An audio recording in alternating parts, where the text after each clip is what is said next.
হরে কৃষ্ণ।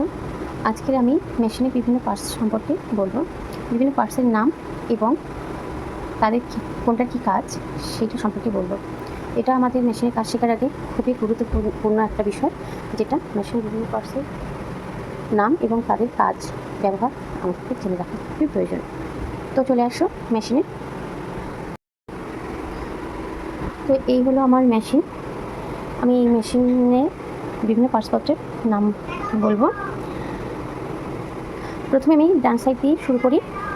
এই মেশিনের এই যে চাকা, এই চাকাটাকে বলা হয় হ্যান্ড হুইল বা ব্যালেন্স হুইল, কারণ এই চাকা বা এই হুইলের সাহায্যে আমাদের মেশিনের নিডলের ব্যালেন্সটা রাখা হয়।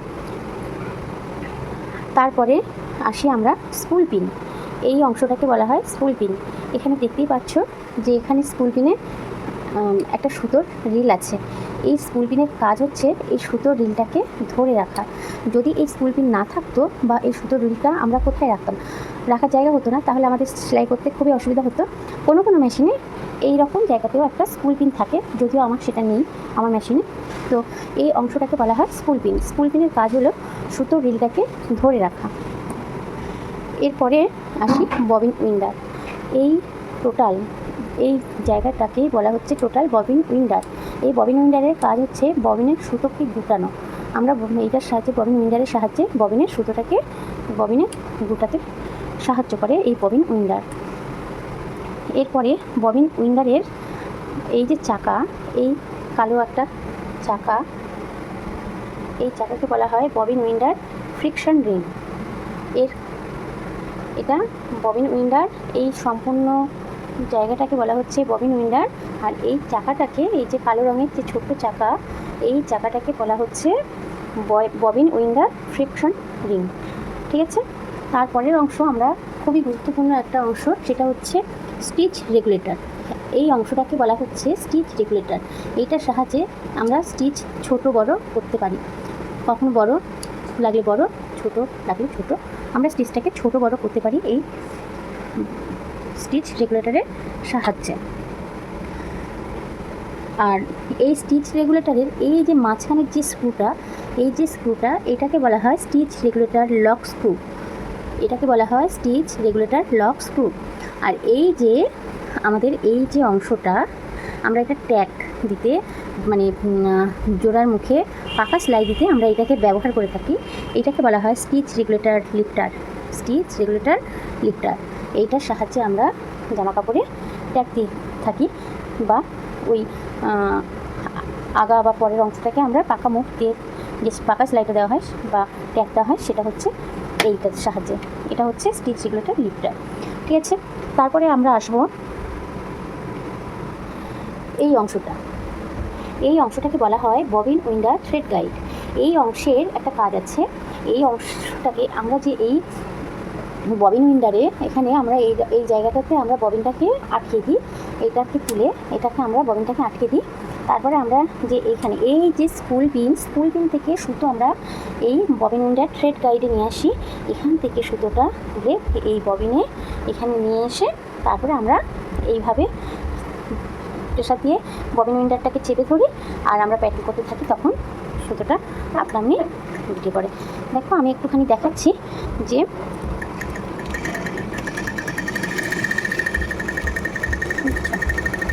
এটা ঘুরছে। আমরা এইভাবে সুতোটাকে গুটিয়ে থাকি ববিনে। তারপরে আছে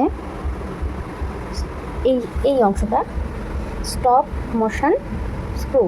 এইটাকে বলা হয়, এই অংশটাকে, এই যে হ্যান্ড হুইল বা ব্যালেন্স হুইলের নিচে এই যে অংশটা আটকানো থাকে, এই অংশটাকে বলা হয় স্টপ মোশন স্ক্রু।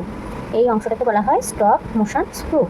এইখানে এই যে স্ক্রুটা, এটা যদি আমরা ঢিলা করে দিই তাহলে মেশিন কিন্তু আর চলবে না। ঠিক আছে। তারপরে আসি আমরা পরের অংশে। এইটাকে বলা হয় স্লাইড প্লেট। এটাকে বলা হয় স্লাইড প্লেট। এই স্লাইড প্লেটের কাজ কি? আমরা যখন ববিন করি বা ববিনে কোনো সমস্যা হয়, কাজ করি, তখন আমরা এই সাইড প্লেটটাকে সরিয়ে দিই, তারপরে আমরা কাজ করতে পারি। এটাকে সরানো যায়, কিন্তু নিডল প্লেটকে সরানো যায় না। তারপরের অংশ এটাকে বলা হয় নিডল প্লেট। এখানটায় আমাদের নিডল প্লেট, কারণ এখানে আমাদের নিডলটা কাজ হয়, ঠিক আছে। আর এই নিডলটা, এই যে দাঁতের মতন যে অংশটা, দেখো এই যে দাঁতের মতন, আমি দেখাতে পাচ্ছি, হ্যাঁ দেখো একটা দাঁতের মতন অংশ আগা কিছু করছে, একটু এগিয়ে আসছে, আবার একটু পিছিয়ে যাচ্ছে। এই যে দাঁতের মতন অংশ, এই অংশটাকে বলা হয় ফিড ডগ।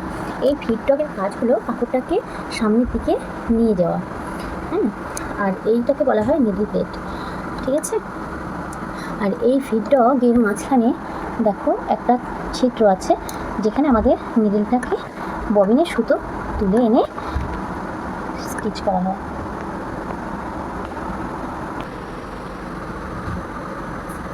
তারপর এটা হচ্ছে আমাদের খুবই গুরুত্বপূর্ণ একটা অংশ, সেটা হচ্ছে নিডল। এই নিডল না থাকলে কিন্তু আমরা স্টিচ করতে কোনোভাবেই পারবো না। তো এই নিডলটা আমাদের অংশ, একদিন একটা ক্লাসে দেখাবো যে নিডলটা বিভিন্ন 10টা অংশ আছে, 10টা অংশ দিয়ে এই নিডলটা গঠিত। সেটা আজকে দেখাতে পারবো না, ভিডিওটা অনেকটাই বড় হয়ে যাবে, তো পরের অংশে দেখিয়ে দেবো। তো এই নিডলটা হচ্ছে আমাদের সেলাই করার কাজে ব্যবহার করা হয়। আর এইবার আছে এই নিডলটা আটকে আছে একটা রডের সাহায্যে, এই যে রড, এই রডটাকে বলা হয় নিডল বার। এই নিডল বারের সাহায্যে এই নিডলটাকে আটকানো হয়েছে। এবং এই যে জায়গাটা, এই যে চওড়া যে জায়গাটা আছে এই বারের নিচে মোটা অংশটা, হ্যাঁ, এই অংশটা নিডলটাকে আটকানো হয়েছে কী দিয়ে? নিডল ক্ল্যাম্প দিয়ে, ঠিক আছে, নিডল ক্ল্যাম্প দিয়ে। আর এটা হচ্ছে নিডল ক্ল্যাম্প, এই যে এটাকে না, এটাকে টাইট করলে নিডলটা আটকে থাকে নিডল ক্ল্যাম্পের সাথে, নিডল বারের সাথে, আর ঢিলা করে দিলে নিডলটা খুলে যায়। তো এই যে স্ক্রুটা, এইটার নাম হচ্ছে নিডল ক্ল্যাম্প থাম্ব স্ক্রু, ঠিক আছে। তারপরে অংশ আমরা এটা আর একটা গুরুত্বপূর্ণ অংশ, সেটা হচ্ছে প্রেশার ফুট। এই প্রেশার ফুটের সাহায্যে আমরা কাপড়টাকে ধরে রাখি।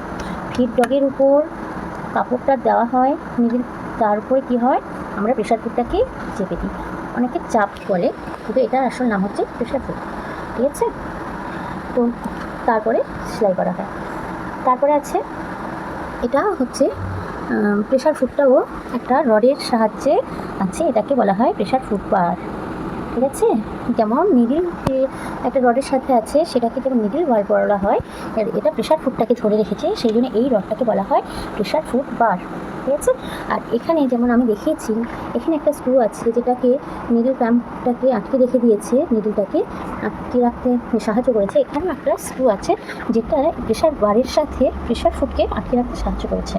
এই যে স্ক্রু, এইটার নাম হচ্ছে pressure foot thumb screw, pressure foot thumb screw.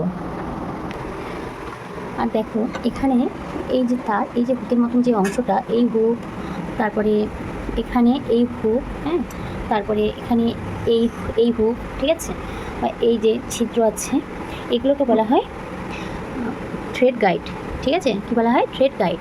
এর মধ্যে দিয়ে সুতোগুলোকে আমাদেরকে আনতে হয় এই নিডল পর্যন্ত, এবং সুতোটাকে সুন্দরভাবে সেফটি রাখতে এরা সাহায্য করে, সেই জন্য এদেরকে থ্রেড গাইড বা হুক বলা হয়ে থাকে। এরপরে আসছে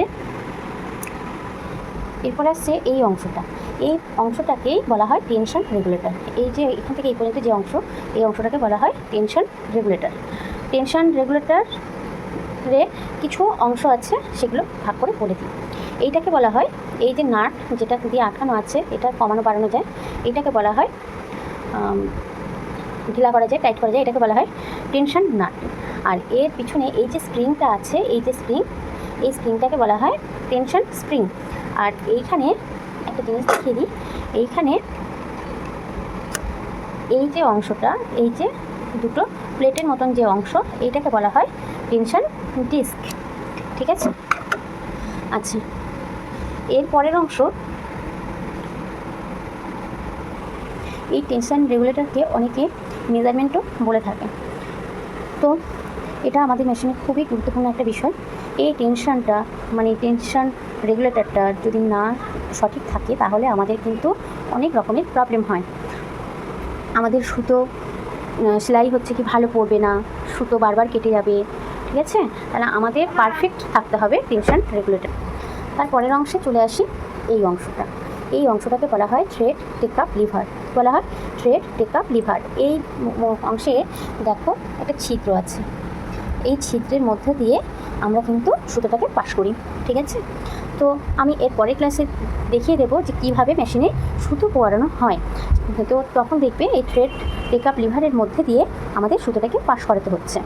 আচ্ছা, লিভারে আসি। এইখানে এই যে অংশ, এই অংশটা এটা হচ্ছে প্রেশার ফুট লিফটার। এটা প্রেশার ফুট, এই যে লিফটার আমরা জানি সবাই লিফটারের উপর আমরা ওঠানামা করতে পারি, তো সেম এখানেও এই লিফটার এটা প্রেশার ফুটটাকে, এই যে প্রেশার ফুট, এই যে প্রেশার ফুট, এই প্রেশার ফুটটাকে ওঠানামা করতে সাহায্য করে। এই নামিয়ে দিলাম, আবার এই উঠিয়ে দিলাম। দেখি আমি দেখাতে পারছি দুটো একসাথে, চেষ্টা করছি।